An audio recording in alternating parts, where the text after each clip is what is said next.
Hello and welcome to the Midweek Thought from St Matthew's, and I'm the Reverend Richard Pendlebury, the Associate Minister, and it's great to be with you today. At the moment, my daily readings, which I normally do, come from the lectionary, and the lectionary is the Church of England's pattern of reading, which actually over a number of years would probably enable you to read most of the Bible. It's quite a good way of reading the Bible to use the lectionary, because you might forage in parts that you might not otherwise look at. Most people go to the Gospels or the Psalms or the familiar verses. The lectionary takes you into perhaps uncharted territory. But at the moment, we're going through Kings, 1 Kings and 2 Kings, which is the history of the early kings of Israel. Of course, starting with David, and then actually starting with Saul, and then David, and then Solomon. And then the two kingdoms appeared, Israel and Judah. So it's the kings of both territories.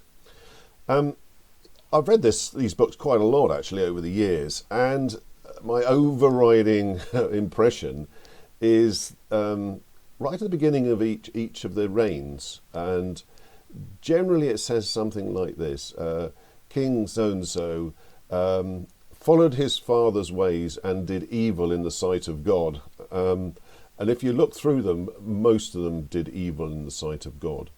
I mean, even David was very faulted, and indeed so was Solomon. Solomon's noted for his wisdom, but also he did some really bad things as well. So, it is a litany really of people getting things wrong, and in particular the leaders getting things wrong. So what was that evil they did in the sight of God? Well, they basically took their eye off the ball. In other words, they didn't look to God for their wisdom. They didn't look to God for their life. They got, in a sense, swallowed up by the thoughts of the day.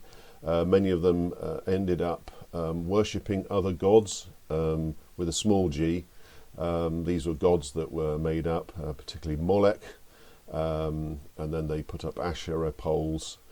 So basically they were the local pagan gods, and they effectively turned away from the God of Israel, the God who had brought them through the wilderness, the God who had protected them, helped them escape from the Egyptians.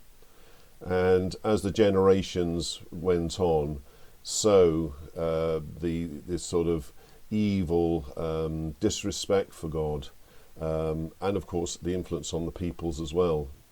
And as a result, the Israelites, the kingdom of Israel and Judah, ended up being exiled and punished by God. Amongst them, of course, there were one or two who were good kings, and their reigns were good, but most of them were pretty terrible.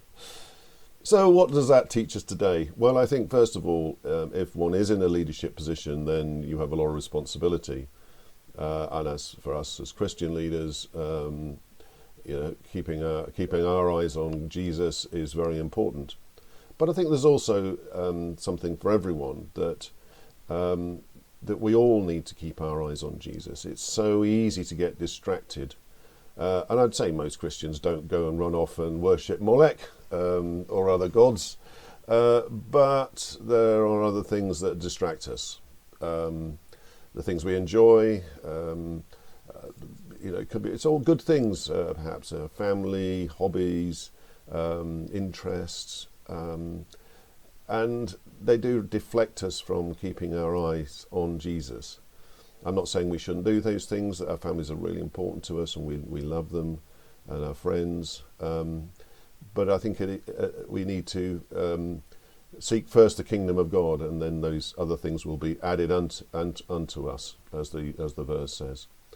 So perhaps as we have our quiet time, whether that's in the morning, midday, or any time really, evening, perhaps we can just reflect on how do we put God first in our lives.